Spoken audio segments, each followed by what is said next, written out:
All right, Kanane, welcome back to Tribal Council. A little bit different circumstances than usual because both tribes had to attend here, so this was a foregone conclusion. We'll start with the person that does not have to worry, though, about the vote, that being Brandon. Brandon, congrats on individual immunity. Thank you. Not only did you win for this tribe, you won overall out of everybody, so your tribe got the rewards, so you should be proud of that. Yes. Did you have a particular strategy in mind in that challenge? You know, in the first part of it, I was counting very, very precisely, and then I got the matchsticks, and I was like, okay, we're not going to figure this out exactly. So I said, okay, let's just move quickly. Let's try to get a good estimate, move quickly, and then get to the finish first, and hope that the first finish would be better. So that was kind of the approach. It was kind of a lot of luck, I guess, but I'll take it. And we'll take those sandwiches. Yes, the sandwiches. Geraldine, this is a little bit different also because this is the first time you have somebody who is off the table completely.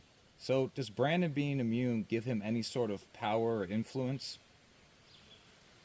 I mean, I think it would be naive to say no. I think in situations like this, people generally want to turn to the person who has immunity because they're off the table and say like, hey, what are you feeling? What do you want to do?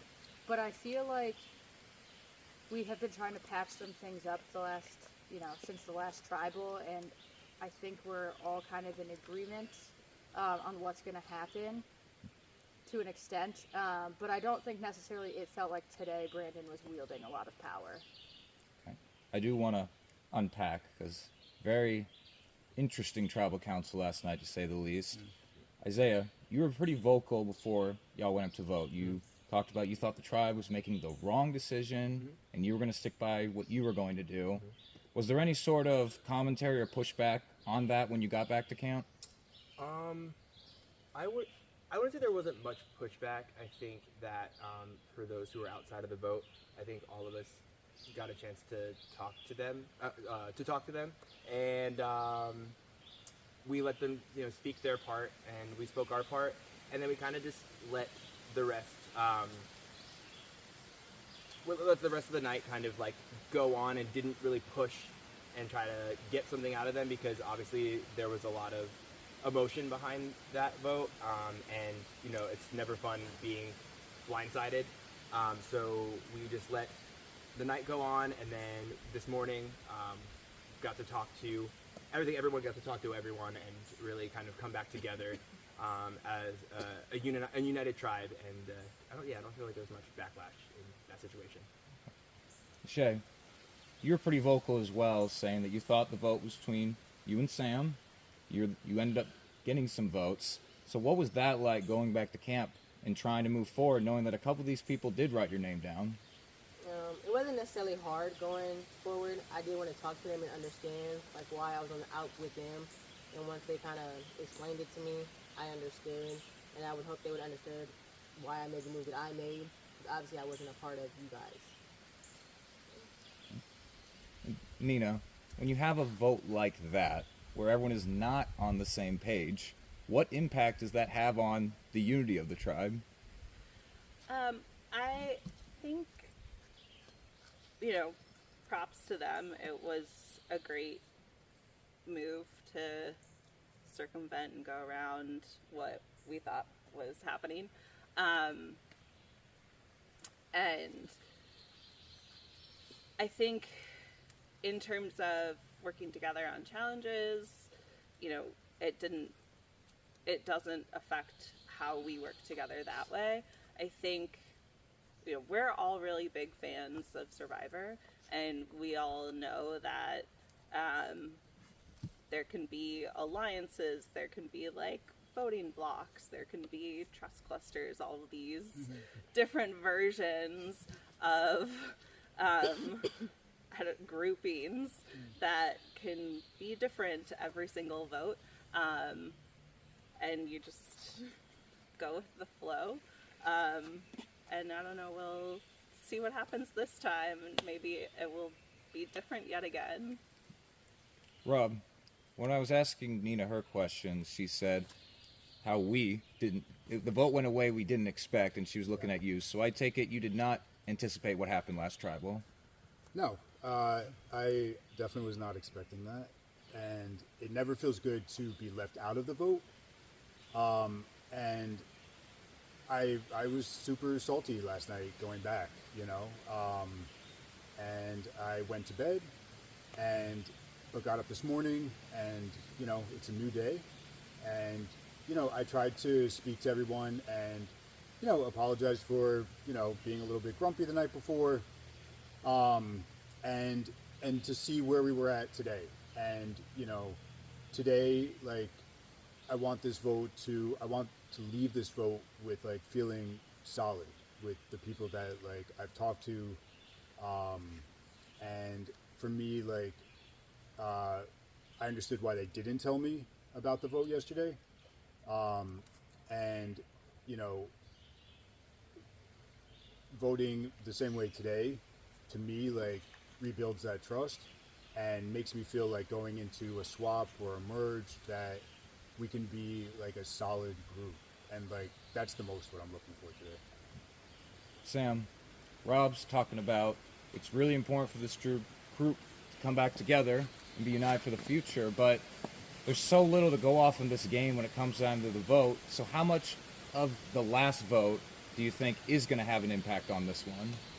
I think that everything that happens in the game impacts what happens in the game. But I think that we're continually building relationships, putting trust in each other, and hoping that we're making the right decisions and trusting one another, you know? Mm-hmm. So, I don't know. No, that's good. I just think, I guess that yes, I think it does affect it, but I think that everything affects it. And I do think that, like, you know, we've grown even closer with that, like, because we all got to, you go through turbulence, and then there's the smooth flying, you know? And we got to get through that. We explained it, just like Rob said, and, you know, we talked about it. It wasn't, like, easy for all of us, but, you know, sometimes you have to try to look at the bigger picture, I guess. Isaiah, Sam does bring up a good point. There is a bigger picture to all of this. Yep.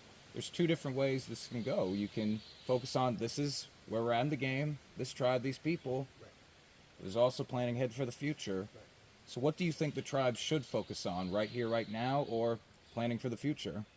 I think we should, and I think we have been thinking a little bit of both. I think,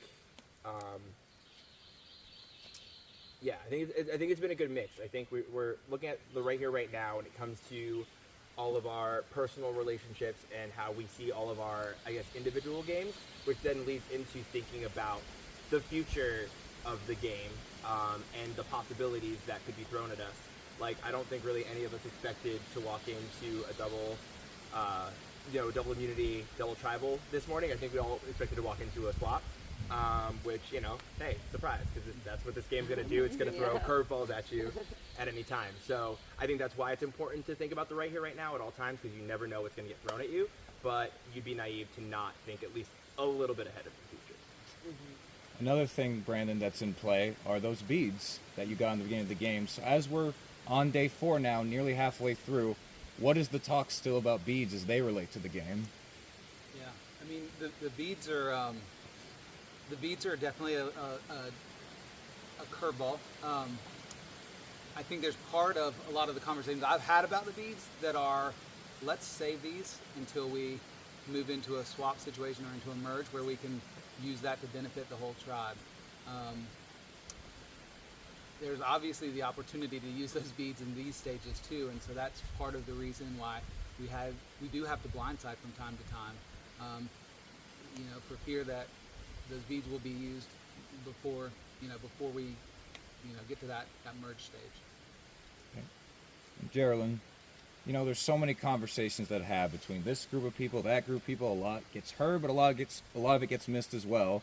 So right before we go to vote, what's something that you think this tribe should remember? Something I think this tribe should remember? I mean, I think that we need to remember that, one, this is a game. We're all here for the experience and to have fun and to get as far as we can, but we're also people, and there is emotions that come up. We all have personal relationships inside the game as well, so just remembering to be considerate of everyone, and then just thinking about our best path moving forward is the best that we can do right now. We have to expect the unexpected on a daily basis, but we also can't let that turn into crippling paranoia. All right. Well, that's all the questions I have. As usual, this is the point of tribal council. If there's anything anyone else wants to say, get off their chest. This could be your final chance you have to do so.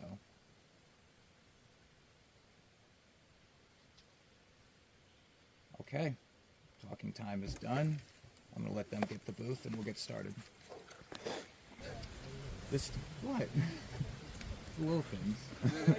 All right. So this time we're gonna do it a little bit differently. We'll start with Rob, go to Shay, Isaiah, and with Geraldine. Rob first.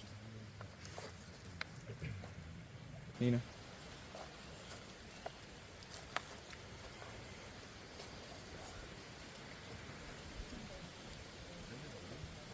Sam.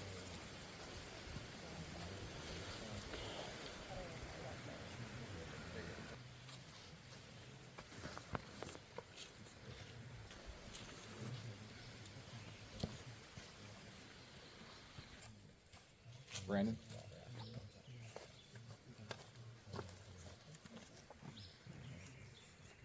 Geraldine.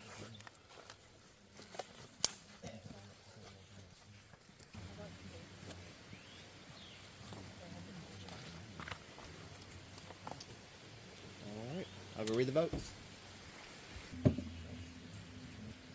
All right, once the votes are read, the decision is final. Person voted out will be asked to leave the tribal council area immediately. I'll ask if anybody has a hidden immunity idol and you'd like to play it. Now would be the time to do so. All right, I'll read the votes. First vote. Sam. Nina. Nina. It's 2 votes Nina, 1 vote Sam. Nina. It's 3 votes Nina, 1 vote Sam. And 6th person voted out surviving Rosefoot first fire. Nina.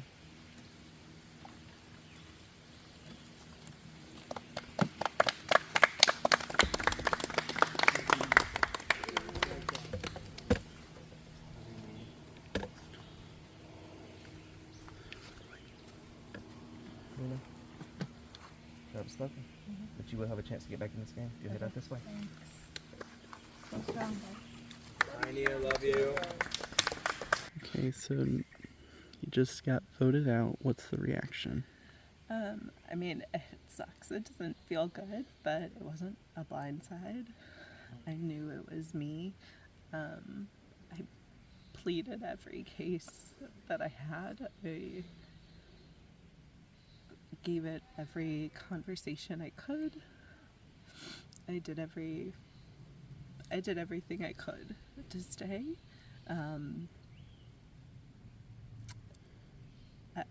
I tried everything I could, and it just came down to me going, and I just couldn't be in the decision group, and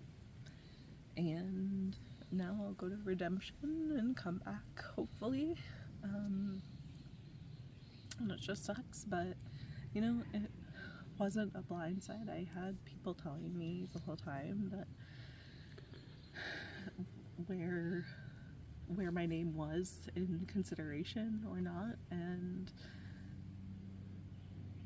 so I'm glad it wasn't a blindside, at least. You know, if you have to be voted out, at least you're not surprised by it. But it still never feels great. So, do you have any hard feelings towards anyone from your tribe?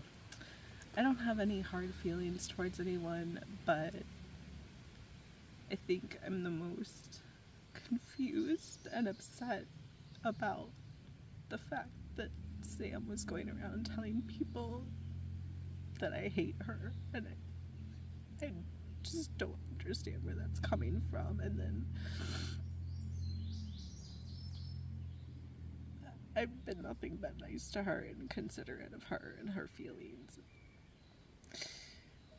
So I don't know why all of a sudden, after we came back from that challenge and started the scramble, suddenly she's telling people I hate her.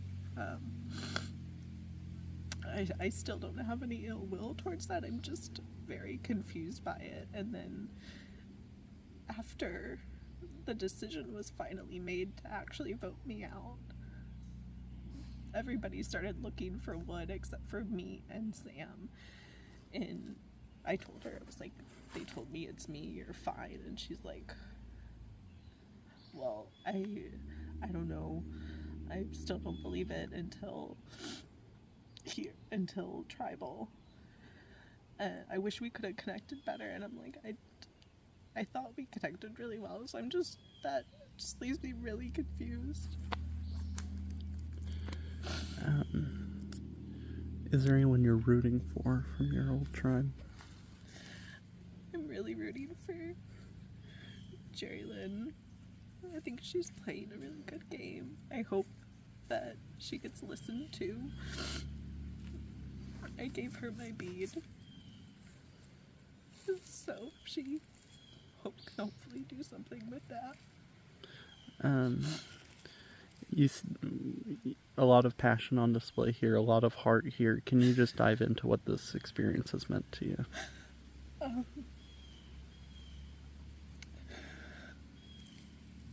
I love Survivor, and I love that I get the opportunity to do this and come out here and challenge myself and meet new people. And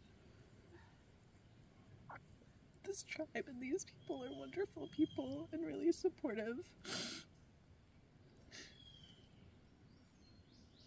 And I'm grateful I get to meet really awesome people and just make connections with strangers in the woods, doing this wild thing, and to push myself to the limits and grow as a person and connect with myself and disconnect with reality and cry all the time. To anyone out there who is watching and is still rooting for you, what do you want to say?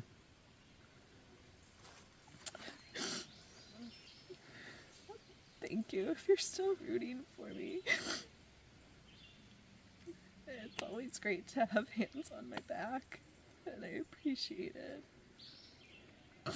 Thank you.